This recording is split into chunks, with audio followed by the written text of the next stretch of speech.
then I'll spend maybe $20 on the Seiko ones, which I don't want to.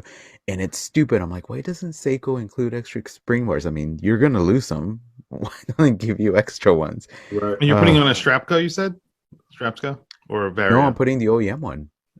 Everything's OEM, like the OEM bracelet, OEM everything. So, but I I lost thought one you were of the saying, because spring I was bars. going to say, for $20, the spring bars for the Strapsco would be more than the actual strap. They're so affordable, the straps, that they're like the spring Oh, bars would that's be more funny. expensive. No, this is Can the you OEM. actually buy spring bars from Seiko? I know they sell them. I don't know if you could buy them directly from them, but they do come with a little Seiko bag. They even have a part number and everything, but they're expensive. Like Let me these tell are you something, and this is cheap. something that you should definitely do. I bought probably 6 or 7 years ago a Seiko Anfana. Do you know what that is? Mm-mm. Prior to Grand Seiko entering the U.S. market, they made a series of watches that had Zaratsu polishing, Oh, and they were pretty high end watches. They had spring drive movements. They oh had wow. um, they had mechanical automatic chronographs. I bought one of their chronographs at an Anantha. That's what it was called. I bought it used. I bought it from Turkey. Okay.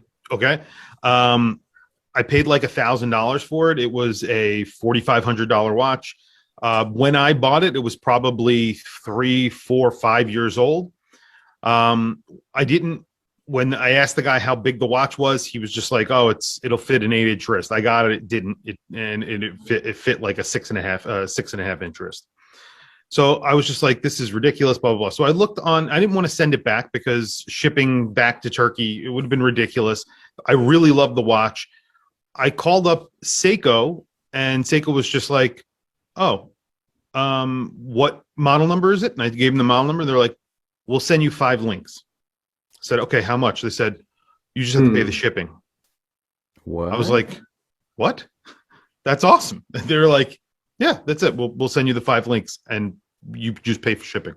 What? And the shipping was like $13 or something. Oh, Like that. okay. Yeah. I'm So gonna definitely call Seiko. up. Call them up, Oh. because if you bought it from, even if it's not, I bought it off eBay. So even if it's not an authorized dealer, they're actually really good about that sort of thing. Wow. P. Ross, did you hear that? I didn't know that. Yeah. I And didn't know that this either. is why That's we have a interesting. podcast. We educate people. Right. All right, Chris. Let's all right. If you couldn't tell already, Chris is super knowledgeable. He knows a lot. He's been around the block with watches, and he's owned a lot of watches. So, Chris, why don't you just give us kind of a backstory, how you got into watches, your origin story, and that way people actually know who they're listening to and watching. Sure. I have been collecting watches for 25 years plus. I got into watches because my father was into watches. He never Okay. could afford a nice. My father was a bartender, so he was really partial to Seiko. I mean, excuse me, Seiko. Timex. I'm partial to Seiko. Oh, cool. Beautiful. He was a Timex guy. He liked Indiglo because he was able to see it, and he worked in a very dark Italian restaurant. He wasn't Italian. He's actually Turkish, but he passed away 10 years ago. So he really loved watches, but he never could afford a nice watch. Okay. And he worked really, really hard his entire life. And like I said, he was a bartender. He worked in restaurants. And he sort of passed that along to me, the love for watches. And even though he couldn't afford a very nice watch, eventually he was able to buy, when he retired, he was able to buy a nice watch. And we sort of did that together. What was that? What was that? It was a Zenith. It was a Zenith Elite. So very nice. it was a gold watch. He wanted to buy a gold watch. And that's what he ended up buying. It was really on my recommendation. We went and we negotiated at the AD, and it was probably, I think, one of the only watches we ever bought at an AD, or I ever bought an AD. But yeah, and it's just been a passion of mine since, like I said, I was around 13, 14 years old. I saw how much my father loved watches. I got into watches. He also loved cars. That's why I love cars, I think, as well.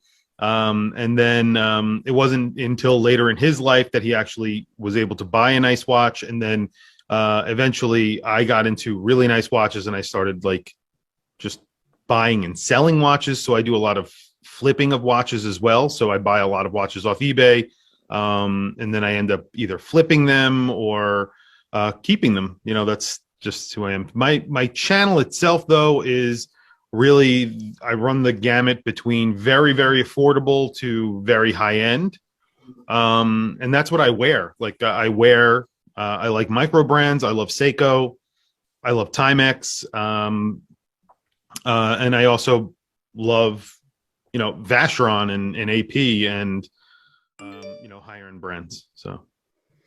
I think that's something that's so refreshing about you. And even speaking to you off camera and off whatever the social media thing, it's crazy how humble you are, and it's something that I found super refreshing because you own AP and Vacheron and these like crazy pieces, but like you said, you own the affordable things too, and you're just such a real person and such a down-to-earth collector that you're like, you just love watches. The way that you come across is that you don't view watches as a kind of a statue or where it puts you in life.